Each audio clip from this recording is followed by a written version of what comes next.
Hi, it's Tim Hagen from Progress Coaching, and welcome to another episode of Coaching Conversations.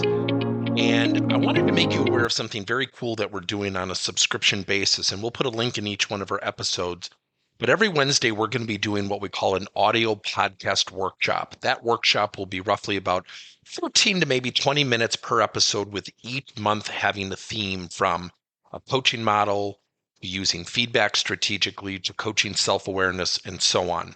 So if you could look in the body or in the content description of each episode, and you will see a link where you can join this subscription. These are literally 4 workshops every month teaching specific strategies to address a particular area of workplace coaching as it relates, again, to things like awareness, motivation, teamwork, and what have you. Here's the cool thing. It's only $10 per month, and each month you will get a handout that we will follow along with. So we also give you a tool for you to take notes as we go through each episode. We hope you'll check it out. When you think about sales and you think about banks, and certainly we have a number of credit union clients, asking for referrals can be a daunting task for many people. Here's why. You feel like you're crossing the line. You feel like you're imposing. Now, with that being said, I go back to 3 things. Anytime you're coaching, use the tiers of learning: knowledge, skill, and behavior. Knowledge, do they know what to say? Do they know how to ask? Number 2, skill, have they practiced? Number 3, can they do it with confidence and conviction? So a lot of times with, whether it's banks, credit unions, customer service staff, we want them to ask for referrals, or we want salespeople to ask for referrals. Here's a great statistic, and I think it's from the Sales Management Association, that literally customers will give 87% of the time they will give referrals. Yet I think it's less than 15% of salespeople even ask. Why? Because we feel like we're crossing the line.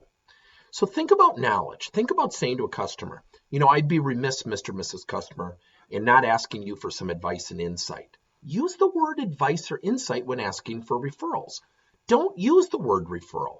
And then when you educate your people that you're going to ask for advice and insight, people love to give advice and insight. What a great way to help people get more comfortable asking for referrals. That's the knowledge component. Skill, you have to facilitate practice sessions. And when they practice and you nurture with positive reinforcement, such as, wow, that was great, you're really getting better, I can tell customers are going to respond to you. Guess what goes up? Confidence. And when confidence goes up, guess what else goes up? The willingness to do so. I often think when I see organizations talk about referrals, we rhetorically tell people, well, you should just be confident. Don't let it bother you. Don't be scared. You know what? That doesn't work. If it did work, I wouldn't be in business. The way you get people to ask for referrals is give them the knowledge of how to do so, but give them the knowledge that's going to be received well by those people being asked for referrals. Words like advice, insight, I could use your guidance. I'm trying to grow my business. I don't want to cross the line, but I'd love to share with you. Those are the type of things that I think will serve us extremely well.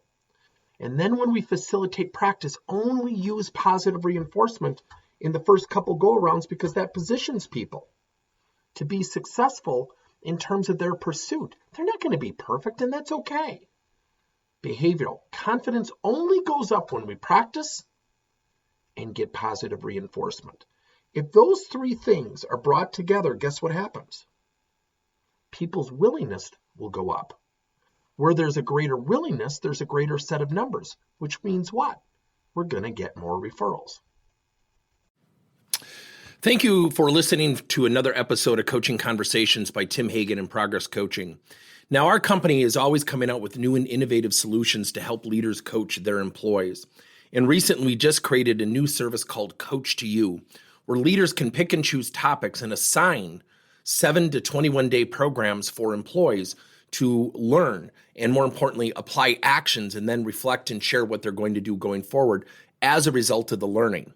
It's called Coach to You. We're literally bringing coaching to your employees. If you're intrigued, we'll have a link in each one of our episodes where you can get more information. And again, thank you so much for listening to another episode.